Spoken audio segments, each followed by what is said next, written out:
All right. Here we go. Another edition of Talking Dodgers, brought to you by Rot Your Brain Media and sponsored by Command Creative Studios. Looking to jump into the podcast world and start creating your own content? Well, just check out Command Recording Studios at Command Creative Studios. Is that right? All right. CommandCreativeStudios.com. We're just jumping right in. I'm super excited. Dodgers. Oh, don't cut our advertising short. We're going to cut this one short a little bit. All right. Don't forget don't do that. Don't do that. They'll pull our advertising. Okay. All right. Looking restart. to jump into the podcast world and start making your own content? Command Creative Studios is your one-stop shop for professional podcasts. With a team of audio engineers, music composers, and graphic designers, Command Creative Studios gets your podcast sounding professional as well as looking professional. For more information, please visit CommandCreativeStudios.com.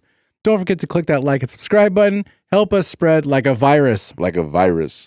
This is what's on deck. Our player spotlight. Dodgers take game 2, lead the series now 2-0. We have a Ohtani injury update.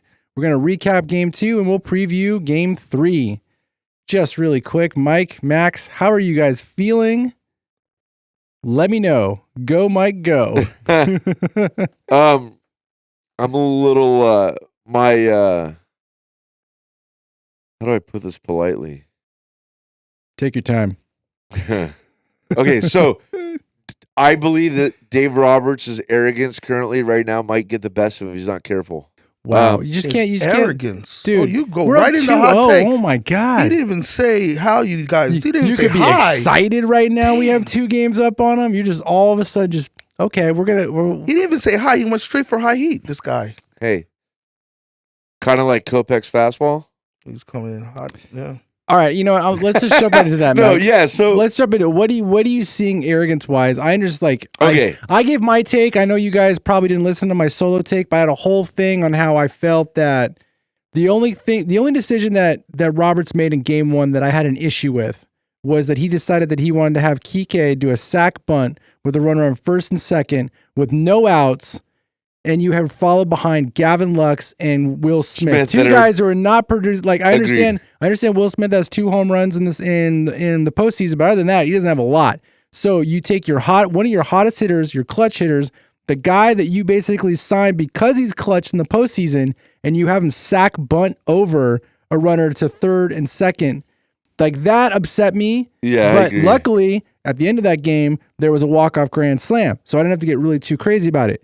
But in game 2, I didn't really see anything that bothered me that much. Maybe we can question maybe taking Yamamoto out a little early, but at the same time, he played the cards that he had, and I think he played them pretty well. But what upset you, Mike? Let me hear it. I think the Yankees saw too much of trying to bring him in again. I feel like they saw him enough in game 1 to where they could tee up on him and hold off on taking those sliders and are patient at the plate. Right. And I think that he should have brought in somebody else.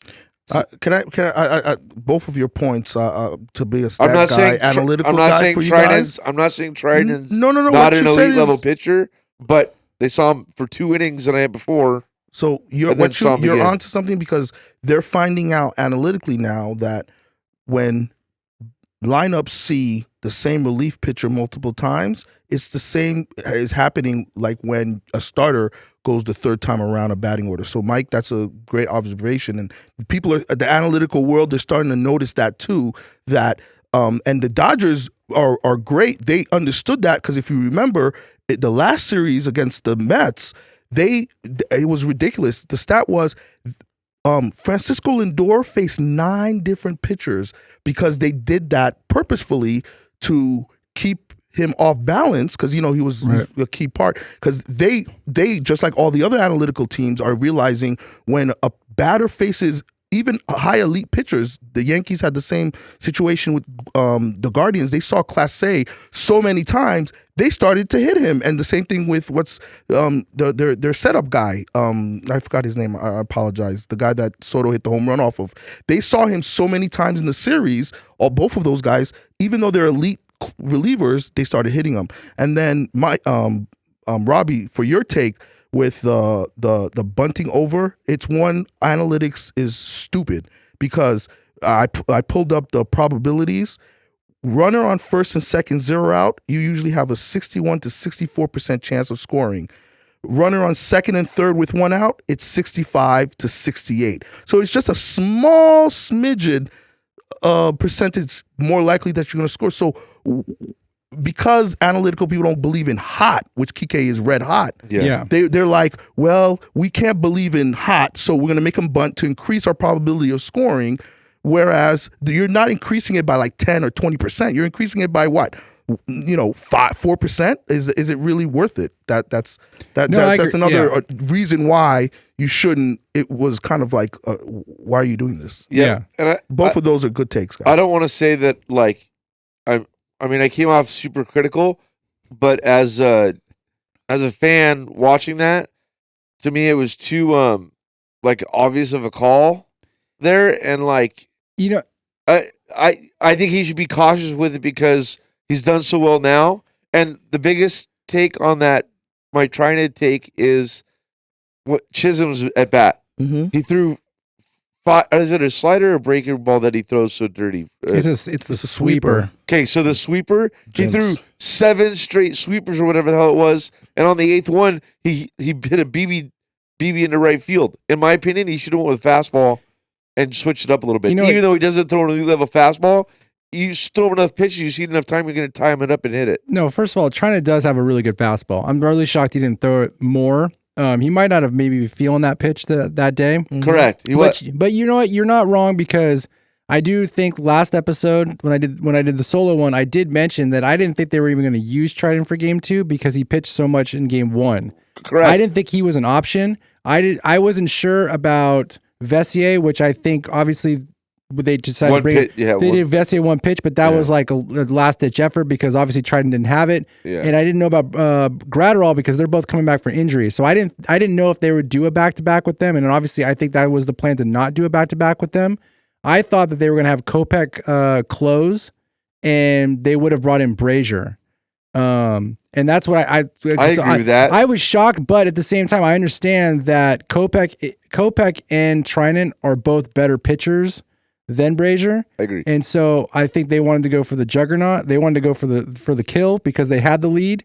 And so maybe they had a conversation with Trinan, and Trinan said he was feeling good. And because of that sweeper, it's no surprise, or it's no, what's his name? The pitch is coming. Number 11. No, what I'm saying, shortstop. Volpe. So Volpe and Judge got struck out on a sweeper, right? Because they both can't hit it. It's no secret that Judge can't hit those pitches, and then even Soto has actually some problems with it as well. Yeah. And so why they're going to go with Triton with those pitches. Sure. Those they hit fastballs really, really well. So I can understand why they probably want to go that route. I can pretty much guarantee you that Triton's not going to be available for game 3. Why? Well, because of how much they're off. I mean, it's not enough. I don't think it's enough for him. He's pitched 50 pitches in 2 days. But what do I know? What do I know? We're like, it's What do I know? All right.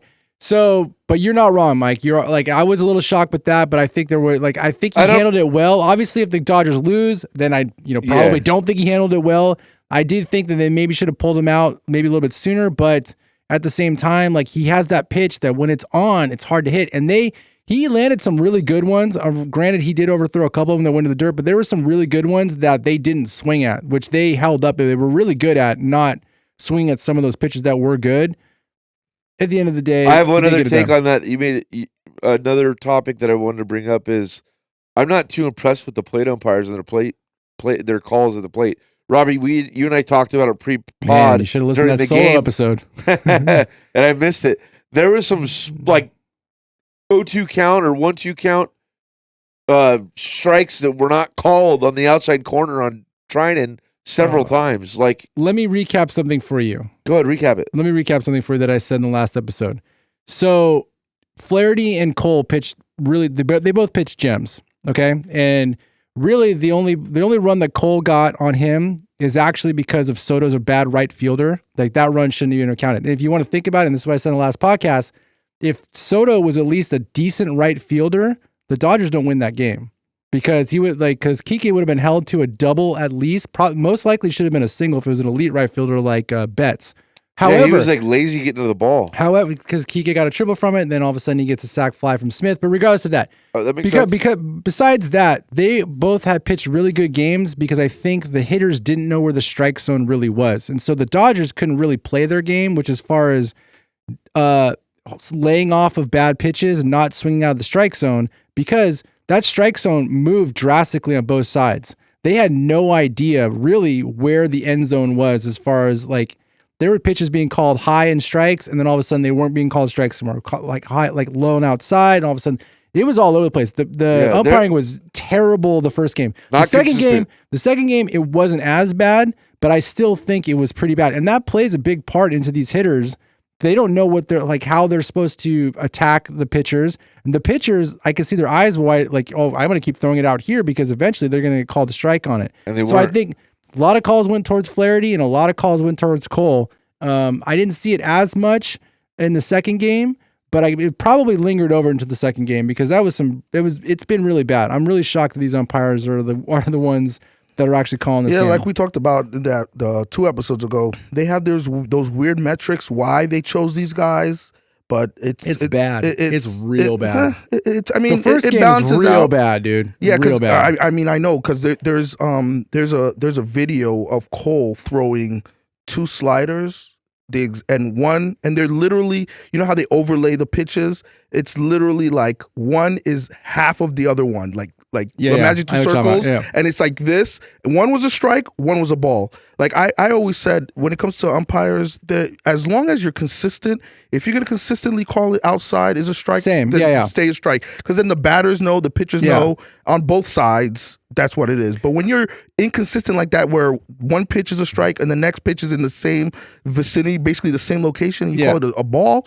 That's what are you looking at? When like, just be consistent. Yeah, when you got Joe Davis and you got John Smoltz both making comments throughout the entire broadcast, going, "Well, that was a strike before. I'm not sure why it is now." Exactly. It's been really bad, and it sucks because you really don't want to be talking about the umpiring in the World Series.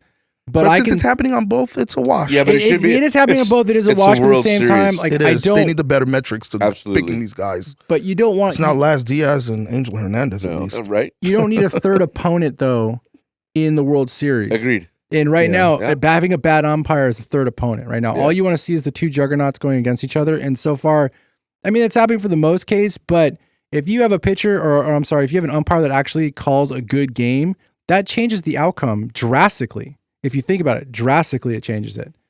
At least when it's this bad. Yeah, I agree. Anyways. I want to say one thing. You brought up Garrett Cole. I've never watched Garrett Cole pitch much at all. That dude is a real deal, dude. He is an elite level pitcher. He's good. I was impressed with him, with his pitching. Like, obviously, a lot of fans are not happy that they pulled him at 88 pitches, though. I wouldn't disagree with that as far as a baseball fan goes. That's what they're upset about. I'd have been upset. I would have been more upset about who they decided to put in at the end of the game. Well, they're upset at that too. But even the guy that came in after him looked shaky. He looked nervous as hell. And game 2, he Cousins. Put up, Cousins looked nervous as hell on the mound. But and then the other major thing they have a problem with is at the end of game 2, they batted Trevino when you had the Martian on the bench. And why is he on the roster when who's the Martian? Jason Dominguez. Got it. So they could have put him in there, and you get lucky with a swing. He's at this point he's already a more superior hitter than your 210 batting, backup catcher. Gotcha. Well, the good news is Dodgers are up 2-0. Yeah, that's good news for us. I don't know if it is for I don't know if it's for Max. That's messed up. Well, I already told you guys they had a clear path of the way they could steal this series, because I already told you they had a shot. The way they steal this series is you have to win both of Cole's starts. You have to win one of Rodon's starts, because Rodon is up and down pitcher. One day he's great. One day he melts under pressure. And then you win the bullpen game. Well, they lost the one Cole game, and they've lost one of one of those games that Rodon is pitching. So now you have to. It's obvious you have to win game 3 and try to win that bullpen game. So. That's that. I said the Yankees were not going to outslug the Dodgers. The only way they were going to win is by stealing it through pitching. Do you think Rodon pitched poorly in Game 2? He gave up 3 home runs, dude. Yeah, I know. But I mean, we're talking about the Dodgers. But like generally speaking, Max, you follows the Yankees all year. Yeah, I don't know anything about him. Rodon is a kind of pitcher when he could be rolling, right? Yeah, and then he walks a batter or he gets what's the word? Flustered. He gets flustered and he gets derailed very easily. So he'll like walk a guy, and that leads to like 5 runs. I can one see of those kind of guys. In Game 2. Yeah, it's over his head. He walked a guy and then gave up a 2-run bomb, right? Yeah. So you know. Yeah, that's the kind of Betts got a hit. He is. His Betts got a hit, and then Teoscar got a 2-run homer. Yeah, he unravels very easily. My man Teoscar, right center. Yeah. All right, let's and Edmund. Well, let's go over it. So Edmund's the man. So let's recap it. Oh, I'm sorry. Let's do an Ohtani injury update really quick. Yeah, that's big. So it looks like, Ohtani will be playing Game 3. So Roberts came out and said that things look good enough for him to come out and play. Let me see the exact thing that Roberts said. He suffered a Max, what do you got? Subflexor or something? Yeah. It's like a partially separated shoulder is what I read. Yeah. Mm-hmm. Yeah.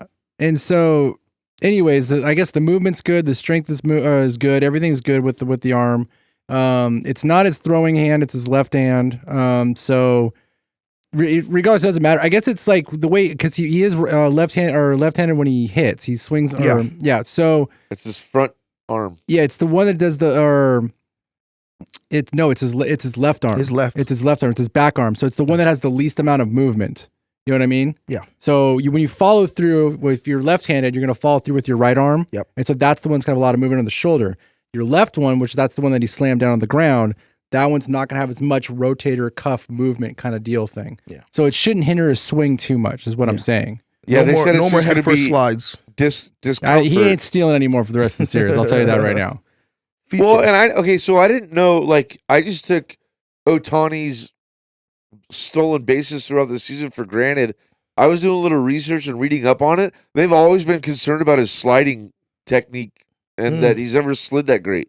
Oh, cool. I didn't see that. No, I was reading up on it. They've always been concerned on the way he slides. I'm like, he got 59 stolen bases, and we're just now hearing about they're worried about his sliding technique. Most guys, it seems like now they slide head first. He's like, very rarely do I see a guy who steals a base sliding in feet first. I don't know if any Japanese players slide. No, here's the thing. First. All of baseball stolen bases were kind of like outlawed in baseball, if you remember, because of analytics. Stolen bases just got back into style because they changed the rules. Just when was that? Last year. So that's when all these stolen base numbers started increasing, because they increased the base path, the bases themselves, and then pitchers can only check twice. So all that has led to an increase in stolen bases. But think about it, all throughout the minors, these guys are coming up who are playing now. They were taught not to steal bases because that messes up the 3-run home run game, right? Yeah. So you can't expect some of these guys to know how to properly slide like when we were growing up, and that was part of practice, learning how to slide. I'm kind of dudes don't steal like that anymore. With his technique, I'm kind of surprised that he puts his arm down like that. Right, Robbie? I mean, you do that, but he kind of slammed himself down. Normally you prop yourself up when you do slide like that. Behind you. Yeah, but he thudded down. If you look at it also, a lot of times he slides in, he looks pretty smooth. Yeah. It wasn't unless it caught him off guard that the ball beat him there. I don't know. Anyways, good news is he's back. Good news is he's going to be playing, so hopefully, he's not going to lose a step on his swing. Hopefully he gets good contact, good wood on the ball. What is he, 2 for 19 this series? Yeah, he's not really crushing it this series. So, but that's the beauty of the Dodgers. The lineup can pick him up. Whereas the team that they're playing, Judge has been horrendous, but their lineup is not as good, so there's no one to prop him up. He looks horrible. So that is the beauty of the Dodgers. And what is it? Andrew Friedman has built an amazing organization that you have a circular lineup. They've battled all these injuries all year. They're in the World Series. They're 2 games away from winning the title. That's a credit to the organization. Yeah. Robbie, I got a question. Yeah. So let's say Ohtani only makes it through one at bat, and maybe he's got to sit out Game 4. What's the strategy for DH and fielding? What do we do? So I was thinking that. I was thinking that. What do you do? Like basically who takes over DH? Because you don't have to worry about really your defense. Your defense stays exactly the same. So really, that is a good question because I know that it'll still be a righty. So that'll mean that you'll still want Lux in the lineup. You'll still, I don't know. Do you take Muncy and make Muncy just the DH? Actually, no. He hasn't looked very good at the plate. No, what you Freddie Freeman. Freddie Freeman becomes your DH. Muncy's still been looking good, dude.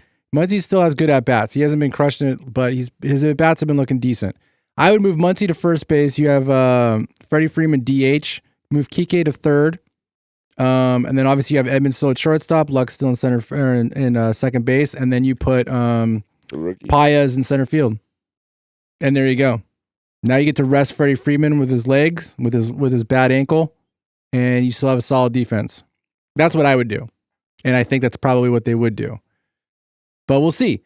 I mean, I think it's all going to determine. I mean, I wouldn't even be shocked if they came out tomorrow and said, you know what, we're going to give Ohtani a day off.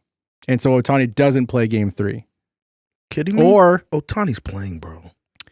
If he's not going to let if he's in pain and he's not, and his swing looks really bad and he can't hit the baseball, and this is the World Series, you sit him out. Freeman took some for the team last series. You act like they have a choice when it comes to Ohtani. He tells you if he's playing or not. Oh my God, this isn't LeBron James. Yeah, chill out. It is. Ohtani runs the show, bro. He's not running the show. I'm sorry, I hate to break it to you. He ain't got his money yet, dude. If he says he's playing, he's playing. He doesn't have his money yet. He made them bat him first because he wanted to steal bases, bro. He just dictates the stuff. All right. Remember when Bet's comment is like, what Ohtani says goes? Remember that comment? I do, yeah, I do. Okay, so I wonder if it'll help him tighten up his swing and be like... He'll be all right. Fine, dude. I've had shoulder problems. I wouldn't be shocked if he goes 4 for 4 tomorrow and it's like fine. 4 grand slams. All right, let's move on. Let's talk about game 2. Let's talk about Yamamoto. Okay, we've already talked 25 minutes into this podcast. We haven't even mentioned Yamamoto's name. Yamamoto pitches 6 1/3. Gave up 1 hit, which is 1 bad pitch to Soto, which was a solo home run. Walks 2, 4 Ks, 86 pitches. I'm going to tell you right now, he looked dominant. Like, he looked really, really, really good. And I know going into this series, the question was, could our starting pitching was not supposed to hold up against the Yankees. And so far we've gone 2 games. Granted, Cole got the better of Flaherty, but Flaherty still went into the 6th inning, only giving up 2 runs. He looked really good. Yamamoto goes 6 innings, gives up 1 run. That's pretty good for our starting pitching. And Yamamoto lived up to the hype. And I'm so glad that he is, I feel like he could have kept going. Roberts, maybe he took him out a little early. Bonda came in and really locked it down. I feel like Yamamoto could have finished the 6th, but I understand he's got to pitch another game most likely. You want to have him, you don't want to overuse him and just make sure that he's ready to go. If you have a lead, you've got a bullpen you can rely on, but Yamamoto looked really good. Any takes on how you guys saw him, or did you guys see anything you guys didn't like? He definitely earned his paycheck, that's for sure. He dominated. I would have left him in to see if he can go 7 innings, maybe even 8. And the reason why I say that is because we were so reliant on Trinan coming in and shutting it down and didn't do it. If he would have went 7 or maybe even 7 full, and all we had is the 8th and 9th left, you could have went to Banda came in, right? Yeah, Bonda came in. Bonda could have came in and had done 8, maybe 8 into the 9th, and then brought in Vessier or possibly Kopech, not Vessier. I don't think Vessier was supposed to pitch this game. I'm just saying, one of those guys, you wouldn't have been so bullpen heavy after trying to. He had a 2-inning save game 1, right? Am I right? Who did? Oh, Trinan? Trinan. He had an inning and a third. So what I'm alluding to is back to what we talked about earlier is, I don't know if I would have had them see Trinan so much, because what's going to happen is in the next game 3, 4, 5, and 6, they've seen 60 pitches, maybe even 70 if he pitches tomorrow night or the following night. They're going to be able to tee up on that sweeper and be more patient at the plate. I think they should have seen less of Trinan leading into the middle of the series and toward the end of the series.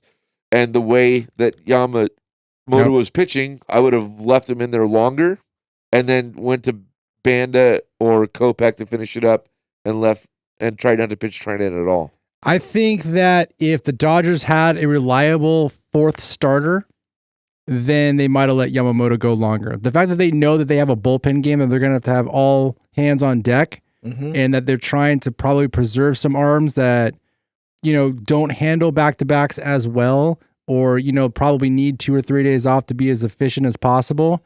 I think that might have been a conversation piece where it's like, hey,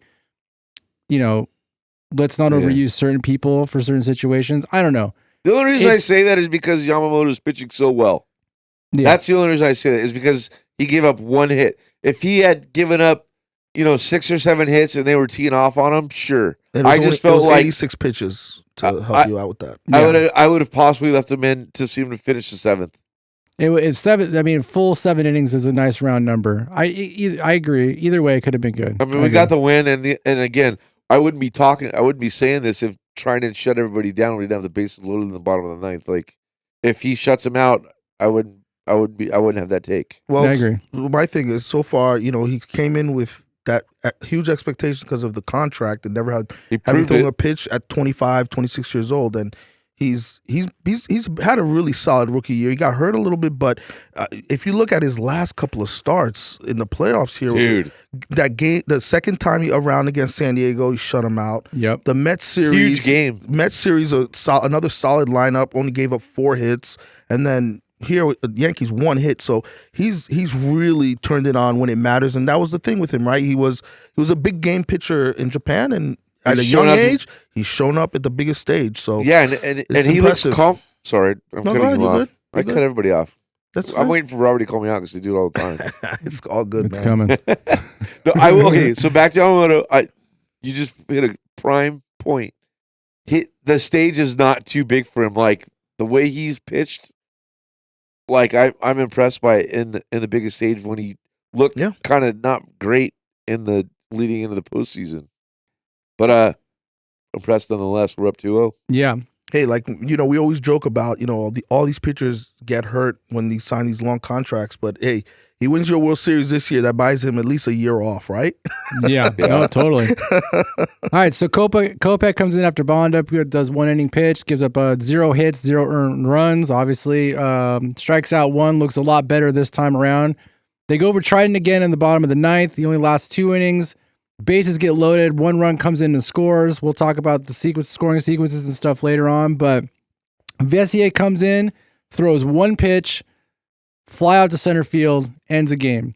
I mean, I know things got shaky in the 9th inning, but other than that, the pitching was absolutely phenomenal for the Dodgers. So, I mean, I'm sure we could keep going nitpicking, keeping somebody in longer. Maybe they should have used this person in this situation, yada yada. But at the end of the day, they came out with the win, and that's really all that matters.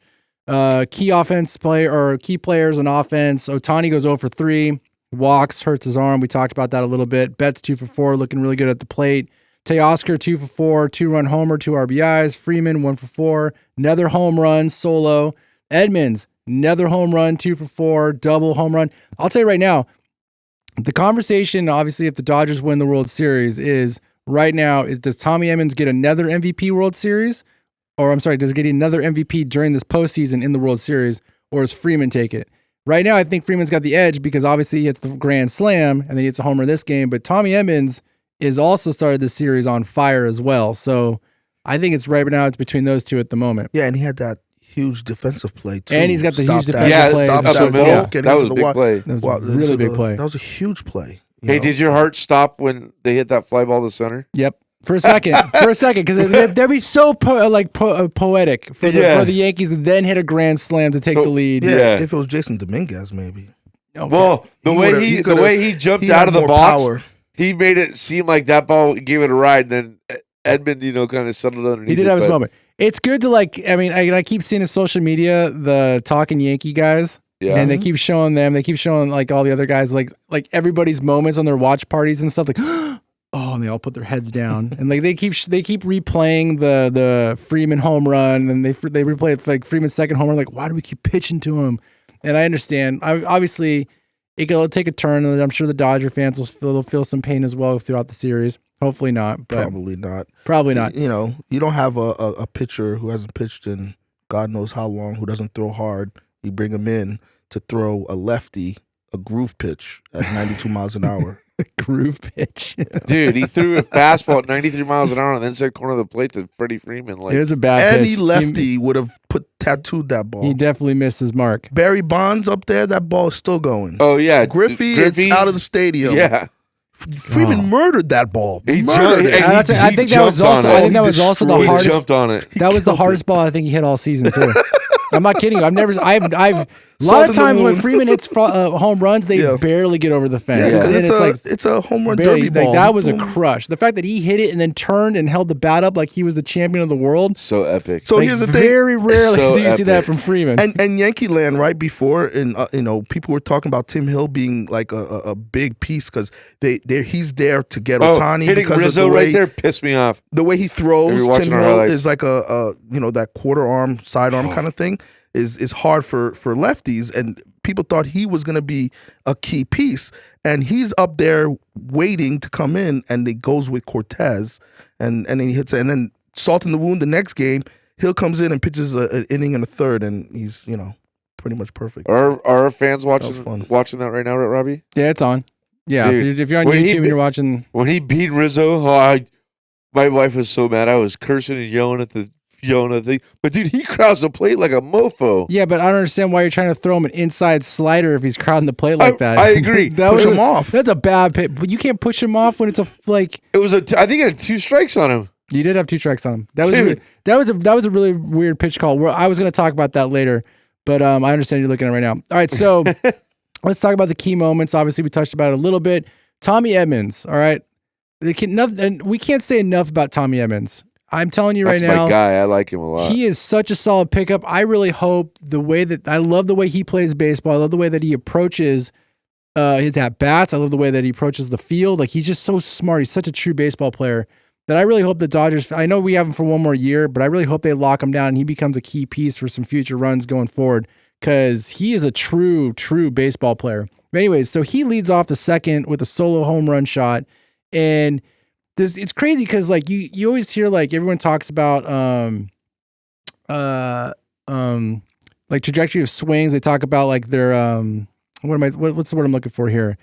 Their swing pitch. I can't. the degree, I don't know. Yeah, The swing path. Swing path, Swing yeah. path, there you go. He has a really level swing path, but somehow he gets that backspin on the ball to basically lift it out, because that's he swings really like flat, yeah. but somehow he's getting lift on these last 2 home runs, and I mean they're not just barely going over. He's they're in the bottom third crushes. of the baseball. Some traditionalists would say that's the proper way to swing.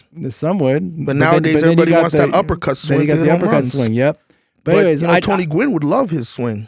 Tony Gwynn was the man. Robbie, I'm saying. What? we sent him to a long-term extension. Is he our starting center fielder, or does he play short? So I've been thinking about that in my head, which we could talk about that a little bit later, because I really want to make sure that if there's 2 offensive, defensive players, I really want the Dodgers. Let me rephrase that. 3.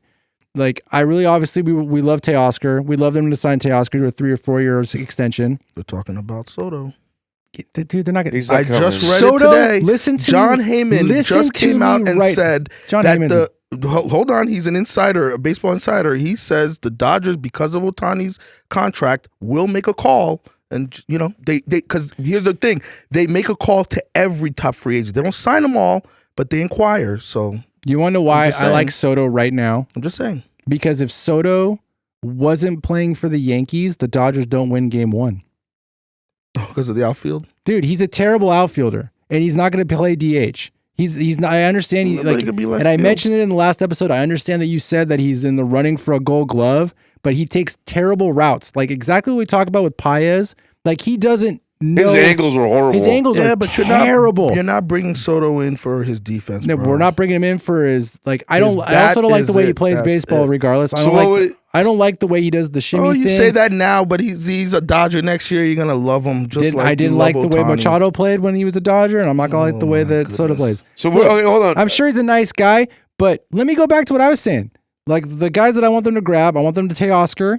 I think they should keep Tommy Edmonds, and I really like Kike because of the way he plays in the postseason. He's a smart player. He's going to come back too. Like those 3 key parts, like I really want the Dodgers to get them. And also, they're not going to break your piggy bank. They could get the 3 of those players for exactly what they would pay for Soto.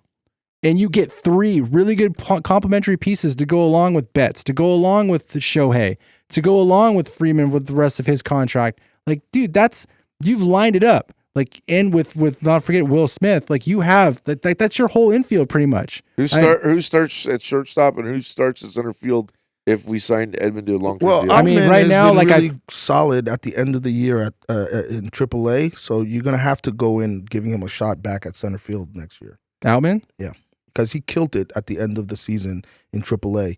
If you follow us on Twitter X, you know we post a lot about the minor leagues on there, and there was a lot of he was really good in the you're gonna love this end of the. I know we're supposed to be recapping a Yankee game, but you guys keep pulling me in the wrong direction this entire episode. I wouldn't be opposed to them to trade Lux and while he's still valuable and get some key pitchers out of him, and you move Kike to second base and put Outman in center field, or give someone else a chance in center field. Kike's our starting second baseman? Why not? I like him better than Lux. I like him better than Lux. I like that idea. I think he plays better defense than Lux. I think he's obviously more clutch than Lux. Granted, Lux is still young. Lux could become the player that the Dodgers think that he could actually be. I think that's totally possible. But you could sign Kike and probably get 3 or 4 years out of Kike and not have to give him this huge contract where it's like, oh my God, like crap loads of money. You can sign him to a reasonable contract, probably $10 million a year. Get him 4 years for $40 million. In baseball, that's like for the Dodgers, that's nothing. I'll circle back around for you. I'd rather want to see Kike Hernandez as a starting second baseman for the rest of the World Series and see Gavin Lux on the bench. Yeah, I don't disagree with that. But then until you put it in center field, the problem with that is though, Kike is, in my opinion, Kike plays a really good center field as well, and he reads the ball really well. He gets good jumps on the ball. Lux isn't playing bad defense at second base, but Paez would be a downgrade in defense in center field, in my opinion. Just because of what I've seen, we're talking about routes and stuff like that. I even mentioned the last podcast. It'd be like, if there's a left. But I would rather go ahead. No, you go ahead. I would rather take Paez at the plate over Lux. Only with a lefty. I don't know. I just don't. So that means I just don't feel with Lux right now. I just don't feel with Lux right now. I agree with that. I mean, Lux hasn't done much lately. He started off really good. He was doing great the second half of the season. He got injured. Yeah, Lux got injured during the Mets series or whatever. Yeah. Maybe that was it. All right, I'm gonna try to finish this recap of the Yankee game. That was a good episode. Bear with. It was a good pod. I liked it. All right, so let's go. Top of the third, Soto hits a solo home run off of Yamamoto. We talked about that. Really, Yamamoto's. Yeah. Did Soto not hit the home run in the top of the third? No, I don't know. Why are we talking about the top of the third? I'm just talking about Game like when scores happen. Oh, dude. You're going the whole inning by inning? No, only when they score games. Because you're killing me, dude. You're killing me. I keep taking us off topic. So because Soto hit the solo home run, the Dodgers are like, well, you can get 1, we'll get 3. So bottom of the third, Betts hits a 2-out single. Teoscar hits a 2-run homer, and then Freeman's like, you hit a home run? I'll hit another home run. Boom, there's a home run right there. So now the Dodgers have the lead 4-1. I'm going to just blow through this now so you guys can't interrupt me anymore. Good. So we're going all the way to the 9th inning. Stanton Stan hits a bullet off of third base, and I'm telling you, if Stan doesn't hit third base, he might have actually gotten a double from that. But even though he does run like a tortoise, he can't run. He might have gotten the double, but regardless, I think that did save a run. Even though one did come in, Soto comes in. That's the last of scoring. The Dodgers win 4-2. There, I'm done. I'm done talking about the game. Good, because you got to preview the next 2 games, bro. Well, dude, let's go. Well, we kept going off track, thanks to me. All right. You know what? From what I saw, so this is when we're supposed to talk about like what we saw from the game. But I'm gonna tell you right now, what I saw was pure dominance from the Dodgers. The Yankees they're hoping for a miracle going back into their hometown because they are not hitting well. They need to figure out something about Judge. And it's funny because the Talking Yankee guys, John Boy, went a little livid on what he thinks Boone should do with that lineup because the way the Judge is hitting in the postseason, not just against the Dodgers, like he needs to be dropped in the order. That's what he wants him to do. And that's what I kind of saw is that he is not hitting like a true third person in the batting order. Like he's not hitting like your best player. Like right now, he's swinging the bat like your worst player. To be honest, maybe they should switch him and Soto. Yeah, I understand there's some lightning in a bottle that could come from him, but until he can actually prove it, you might as well bring the guys in there that actually are hitting the baseball.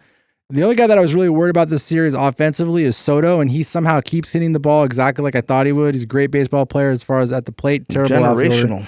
Generational. Right. Just not on the Dodgers. All right. Hey, since you're not interrupting me anymore, why don't you go ahead and do your ad spot? Do your ad spot, Max. Someone else is going to have to do it because I don't even have it up. Player Spotlight is brought to you by Roger Brain Media. Oh, you got it? I got it. The up-and-coming podcast company delivers top-quality content across all podcast platforms. From sports entertainment to in-depth movie and TV reviews, Roger Brain Media is your go-to for fun and exciting content. Don't miss out. Visit their Patreon page at patreon.com/Roger Brain Media to support this dynamic new company and be part of something special. Subscribe now and get ready to have your brain truly entertained. That's why you have teammates to pick you up. That's not all it says. Oh, I see it, but I'm not going to read that. You think I'm Ron Burgundy? Yeah, you think I'm Ron Burgundy? And speaking of teammates picking you up, that's how the Dodgers play baseball, baby. There you go. All right, Game 3 preview. We got Buehler versus Schmidt. I am really excited about Game 3. And I'm going to tell you why. Because we've been talking about Buehler all season and how he's gotten better throughout the season and how the haters have been jumping on him left and right, how he shouldn't be pitching, how he's not that guy anymore. He's not that dog that everybody's been looking for. And he has been proving people wrong since the postseason started. I understand his numbers didn't look great against the Padres, but that was not his fault. That was defense. That was Rojas. That was who else made the defense? Or Freeman with his throw to second base. There's a lot of issues happening in the Padres. Other than that, he looked really good. He goes and pitches against the Mets. He lasts only 4 innings, but that was a dominant 4 innings. I know he got some trouble, but he got through it, pitched scoreless. He had a lot of movement on his fastball, a lot of movement on his breaking pitches. I think his pitch count was relatively not too bad, but he gave up no runs and he looked really good. He had a lot of swing and miss. Strikeouts were there. It was good. Now we're in the World Series and we're going to get Walker Buehler World Series. Max, I know you've been high on him in the World Series, looking at his numbers and stuff. Mike, I know you know that he's got the swag and everything.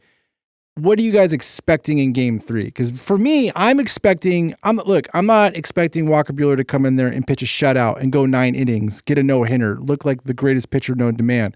But what I am expecting is a pitcher that's going to come in there and give you a fight. You know what I mean? Like, I'm like someone who's not going to just give the game away and be competitive throughout and challenge the Yankees in their hometown and just be that guy with that swag. Mike, are you seeing that? Or do you feel that?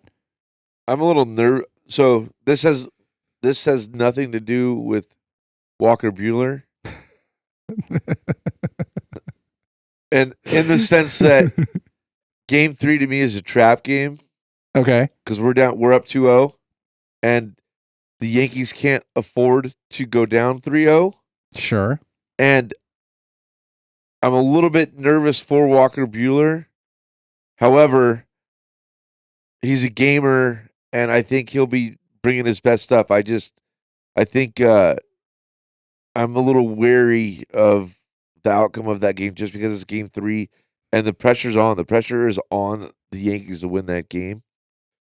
Sure. However, the other side of that, too, is with Walker Buehler coming off his injuries, and he's not as elite as he used to be, but he's going to need defensive help and us not to make dumb errors like we did in the last game. We didn't make any errors last game. But the last time we pitched, the one you just mentioned. The San Diego game? That San Diego did, where we had poor errors and it extended the inning and it wasn't his fault. We can't have that in New York. Yeah. But Walker Buehler wins us a World Series if he pitches well. Well, let me make you feel better, okay? You're worried about him and this, the back-to-the-wall Yankee lineup. Listen, the Yankee lineup has not been impressive all playoffs.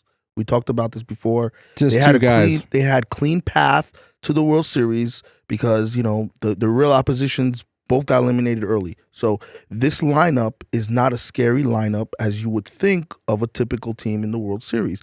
You can completely pitch through it because right now, especially with Judge not hitting, you don't throw a mistake to Stanton, and Soto's gonna do Soto.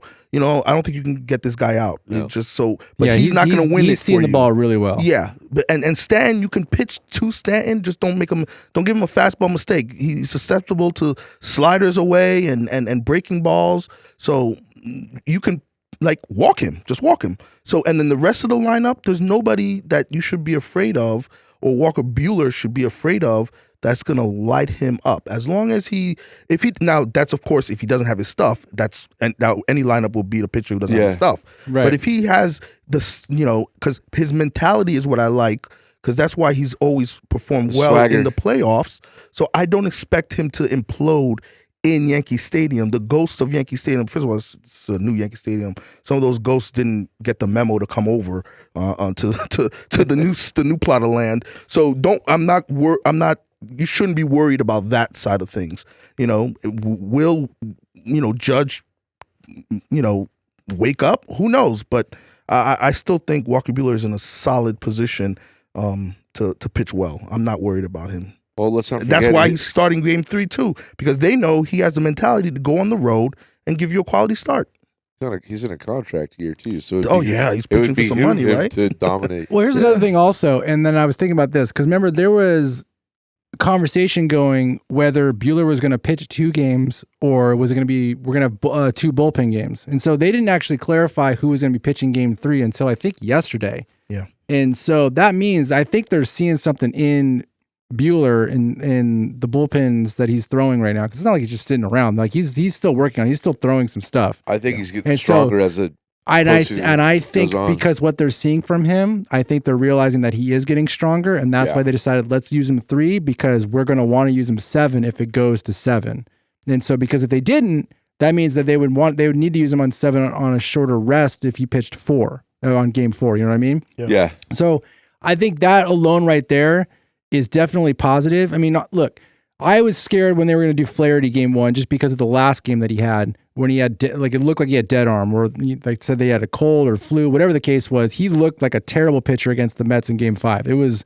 I was extremely worried. But what did we get in Game 1? With a little help from really bad umpiring, we got a really good looking Flaherty who lasted 5 1/3 and gave up a 2-run homer to one of the hottest hitters the Yankees have in the postseason in Stanton. It's not like he gave up that home run to Rizzo, who is like a former person of what he used to be, or a former shell or the bottom of the lineup. He gave it to a guy who's known for hitting home runs and who does really good in the postseason. So we can't be mad about that, but he looked really good. So the Dodgers saw something in Flaherty. They went with him in Game 1. Obviously, if he had dead arm, they wouldn't have used him. They would have basically they would have figured something else out. So for the Dodgers to go with Buehler in Game 3, I feel like they're seeing something. I feel like they're seeing what we've been seeing leading into the postseason and what we've been seeing in the postseason. And I mean, we've just been seeing Buehler getting better and better with every single start. He has had a step back here and there, but it's progressing in the right direction. Now he's stretched out. He should be good to go. We might get 6 innings out of him. I mean, I'm looking at something right now that was on Bleacher Report from who's this guy? Joe Tennessee. Joe Tennessee has a prediction that Walker Buehler is going to go 5 innings, give up 3 hits, 0 earned runs, 1 walk, and 6 Ks. Nobody's putting these kind of articles up before the postseason started. Everybody was kind of doubting Buehler if he should even be they're using Buehler because everybody else is hurt. And to one point, they're right, because the Dodgers, they didn't have Glass now. They don't have River Ryan. Well, not River Ryan. Gavin Stone was out. Obviously, Kershaw was out. So it's like, this is who you had. You have these 3 starters and a bullpen. So, but Walker Buehler is coming back into becoming Walker Buehler of the old. I think he is. And so now they're giving him credit. 5 innings pitched, 3 hits, 0 earned runs, 6 Ks. They don't say that in the beginning of August. Now they're saying it when it comes in October, which is awesome.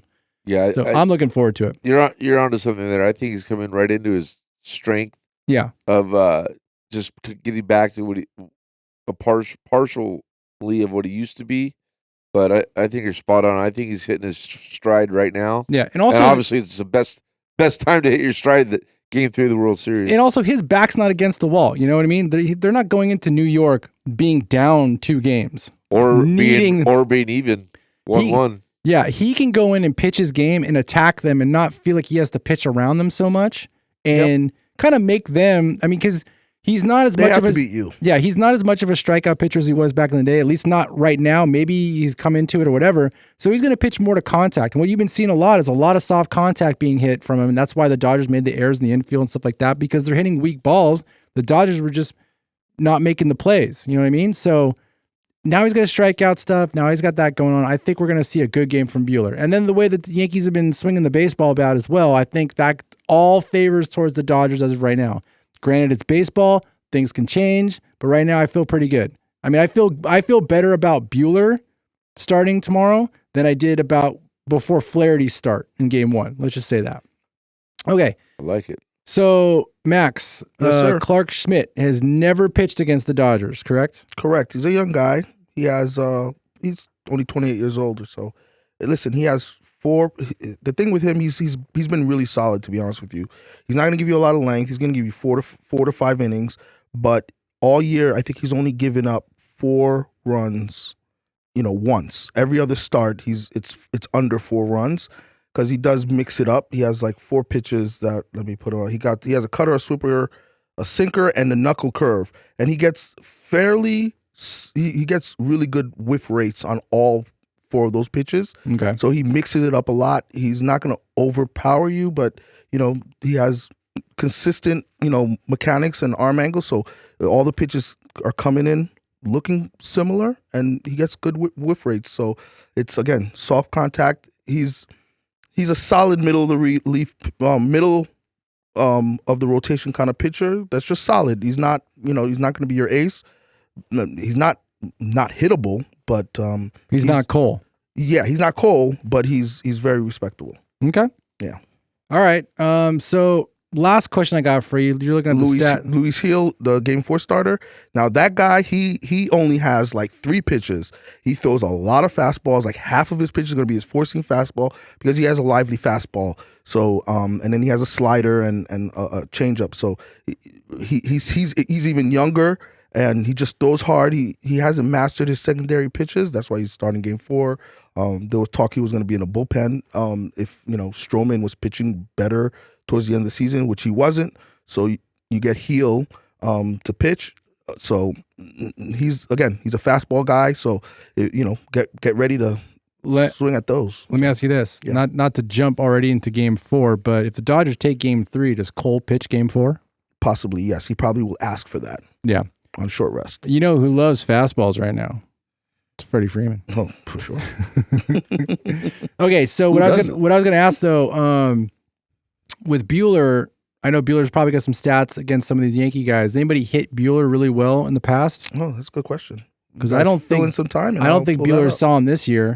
And so it's probably, I mean, a lot of these guys are known for, they've just been either one guy's been in the Dodgers organization or they've all been in the American League. So yeah, pretty much. Buehler might not have seen any of these guys a lot, like maybe once or twice. Yeah. So I'm sure he saw Soto. In the National League? Yeah, he did. Yeah, obviously he did see Soto. How did Soto hit him actually? Soto. That's a good one. Yeah. With the Nationals and 2 hits, Padres. 10 at-bats, 1 RBI, Chaz has 3 hits against him. It's 5 RBIs, and Chaz had 3 hits the other night, right? So that's one thing. Rizzo has 2 hits and 9 at bats. Yeah, Rizzo. And of people who are going to play, that's it. He doesn't. There's nobody else who's on the Yankee. Like nothing with Judge. It's really Rizzo, Soto, and Chisholm. That's it. Those are the only guys he's kind of. The guys that came from the National League. Pretty much. Yeah, there you go. I forgot about that. All right. So that makes sense. Yeah. So how did, obviously Buehler went up against Soto in the playoffs in 2021, I believe, because he was on the Nationals when the Nationals knocked out the Dodgers. So I'm wondering, I think Buehler actually pitched well that series. Oh, maybe. I got to. It's fine. I could be wrong actually. Yeah, but there's not a lot of There's no track record there, so. Okay. He faced DJ LeMahieu a lot, but I'm assuming that's a lot when he was in Colorado as well, National League guy. Right. But LeMahieu's not playing. He's washed and he's hurt, so. Oh, and Trent Grisham, another National League guy, but he's not playing. So there's nothing really there. Let's see, Buehler. And then the bullpen game is, is what it is. Yeah. All right. I think that's pretty much it. That's all we have to really talk about as far as previewing. Well, here's the thing. Like, do you want to celebrate in the Bronx or do you want to come back and win at home? Look, I know I said that really thing that fueled you guys a little bit with I wanted a memorable postseason. So, back and forth is maybe what I was looking for. But after you take 2 games, you just want to and the stress that you had, the stress that I was feeling in game 1, and then the stress I was feeling in game 2 in the 9th inning, just get it over with. You know what I mean? Just sweep it and move back to on. our side. Oh yeah, you've come to our side. Like, I mean, and I look. Here's the thing. I love Buehler. I've always liked Buehler. I'm not sure if Buehler's going to be a Dodger next year. I know this is a contract year for him. And all we're doing right now, what we're seeing is if Buehler pitches like the way we want Buehler to pitch, all it's doing is raising the price on what Buehler's worth. I was thinking before the playoffs even started that Buehler might come back to the Dodgers for a 1 year prove yourself contract, so that way you can get that big contract the following year. But the way he's pitching the postseason right now, if he has a big game tomorrow, all I think it does is solidify the fact that he's going to get a good contract from somebody because they'll think that his arm is good. And they think that they're going to get a postseason threat on their team, someone that's going to battle for them. Yeah, I know a team that plays out in Queens that, basically needs a whole pitching staff because all their pitchers this year were on 1 year contracts. And then maybe he's that's Buehler. That would really bum me out if he went to him.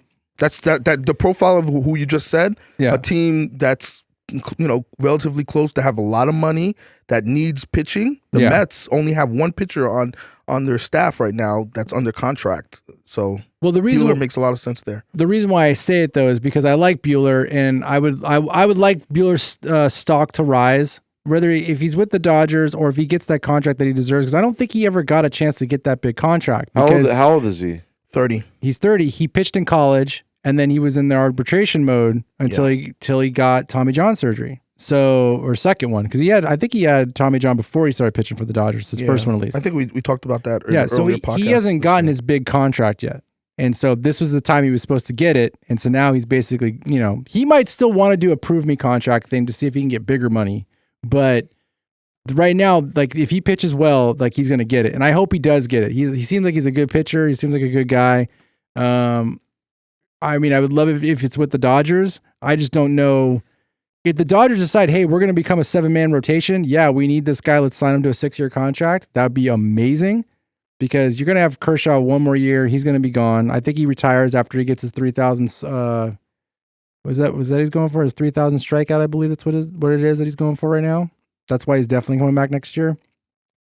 I don't know. We're good. That's what off season's about. We could talk about all that kind of stuff. But I hope we will talk about all that stuff. We will talk about that stuff. But I hope a big game from Buehler. I like him. Get that contract. Get that get that money. Get us the win. Celebrate in the Bronx. Fine. Go celebrate in the Bronx. I'll be at the parade. I'm gonna be okay. When would they do the parade? What day is the parade? Halloween is coming up. You got elections on Tuesday. When would they do the parade? I mean, they should do it during the elections. That's already a hey, don't jinx it for us, Max. We haven't won nothing yet. We're only. I didn't bring it up. He brought it up. 2 games. I didn't bring it up. I bring it up celebrating in the Bronx. What they could do is hey, win game 3 and then we got our parade. 4. We get our parade. Let's call up all the guys that won it in 2020, and you get yourself a second bus and get all those guys that were on the team on 2020, and they could follow behind the 2024 parade and go, hey, we're with. I guess you could do it Friday, right? I think you could wait. There's a time in between all that stuff, dude. It's okay. Let's win it first. Win it first, then lock down a date. Let's just find another date when all of our home teams are here, so that way the traffic's even worse, and then go from there. Let's make sure the Rams are playing, the Lakers are playing, and the Kings play after the Lakers. Make sure that the Clippers got a thing going. A concert, a couple concerts going. Maybe Pink Floyd's doing a reunion over at the Hollywood Bowl. Who knows? Okay. Beyonce's at the Beyonce. forum or something. And then we can also have the trial of Diddy at the same time. Okay. Hey, speaking of concerts, I thought it was pretty dope Traffic of Armageddon. Ice Cube coming out. Hey, in game that 2. was That pretty was dope. cool. Look, That was cool. What sucked is, look, here really fast. I know look, guys, if you made it this long in the podcast, you're listening to what we're talking about now. Content. This is bonus content for sure. Yeah. So, game 2 yesterday, I'm at a birthday party, right? So game starts. I got my phone on. I've got it magnetized to like the side pole of a basketball rim, and we got five dads just kind of sitting there, just kind of watching the game and stuff. You know what's happened. But it starts off, and all you see is like, is that Ice Cube? I have no volume on. I'm like, this has got to be like the dumbest thing ever. But don't listen to it anyways. We watch the game, blah blah whatever. But then I come home and look at the highlights. Dude, that was dope. Like the word changing, the lyrics he was changing and stuff to match up with the Dodgers and everything. Like, I mean, he is a professional, but he's a professional. But I the thought real thing is it was really good. It was good. Hold on. For one dude who's walking from center field trying to hype up 50,000 people. Sometimes that stuff looks dumb, but when you put the audio on, it was pretty cool. And you don't always see that in baseball. No, they don't. But here, hold on. The real thing is here. Go back. With all due respect. How do you go to a birthday party in LA? The World Series is on, and whoever's hosting this didn't provide I got a worse game than that. option. All due Check respect. this out. And I know he's not. Come I know he's not listening to the podcast. I got it even better than that. He was at game 1. Oh, he was at game that's a violation. 1. He didn't have a TV in the backyard during the party, and he didn't even have it on inside. And all the dads are sitting in the corner going, "What's going on here?" What? Maybe the wife. Listen, I'll tell you right now. I'm one of those. Not only I that, would have grabbed the remote and I would have put it on myself. Not only that, the dude had 2 piñatas at the party. Not one. He had 2 piñatas. Wow. That means it took longer, and he could afford 2 piñatas. That means he could afford to put a TV on the backyard, projector or something, or put it on an inside. He's a nice guy, though. He's a really nice guy, though. I know. I said with all due respect. But you should have taken the bull by the horn, grabbed the remote, and put it on. Dude, I walked by everybody that a Dodger hat on. I was like, hey, psst, game's on over the corner over there. And everybody slowly migrated over there. Unbelievable. It was fine. It worked out. But even when Tommy Edmonds hit the home run, I started cheering. Everyone's kind of looking at me like I'm crazy. Because you couldn't tell that I was watching the TV. Like, oh, yeah, dude, that's great. You guys are playing tag. Awesome. I'm sorry. That's a bad job. He should have had the game on. He should have had the game on. Game on. I don't know your friend. I'm just saying. That's okay, because I was talking to one of the other coaches at Hart, the coach for the A's, Jason.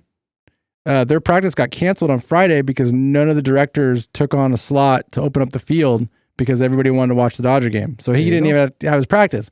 And so he was complaining to me about it. And I'm like, dude, I canceled one of my practices because of a playoff game. And you didn't cancel your practice because of a World Series game? Like, yeah, if anything, none of your kids would have showed up anyways. None of the parents going to take them. That's an educational piece. You bring the kids in, they learn situational baseball. Exactly. And you invited me Friday, but I had the neighbor kids. They come over and they're like, "Can we watch the game?" I don't even want to talk about you on that. So no, I'm helping the future generation. That was the lamest No. I had a whole bunch of kids at my house. Even Melissa was making fun of you. They were in the backyard. The neighbor kids? Yeah, they wanted to watch the game. Well, and then they put the icing on the cake. They were like, "We want the Yankees to win." I was like, "Oh, come on in," and they watched it with my kids, and they You're embarrassing yourself. Listen, I was helping the future generation. What are you doing become tomorrow? Baseball fans. What are you doing tomorrow? Tomorrow, nothing. But I wasn't invited, so I'm inviting you now. Do you have to go pick up Martine at work? You're gonna invite me. Hey, now. listen up, listeners. Robbie's got an open house for you to watch the Dodgers game. Everybody show up. I'm actually. You know what I'm gonna do? I might actually set the game up on the projector outside, and so in the street. Well, one thing that Robbie didn't mention is that athletics and our 5U baseball team. I don't think missing practice would have killed them.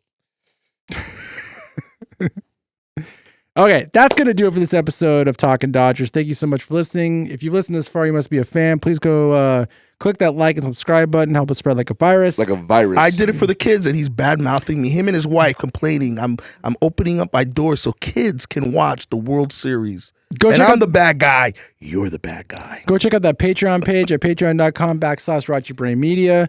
All of your contributions help us create content, help us keep the lights on, pay rent, buy a cup of coffee so we could stay awake and listen to all of this gibberish that Max says. About this is I gibberish. did it for the. This is good. This is good content. This is good stuff. All right, you guys are both muted. I'm done with you. Okay, try talking now, guys. All right, thank you guys so much. We will catch you next time. Go Dodgers. Win Game 3. Did it for the. Goodbye.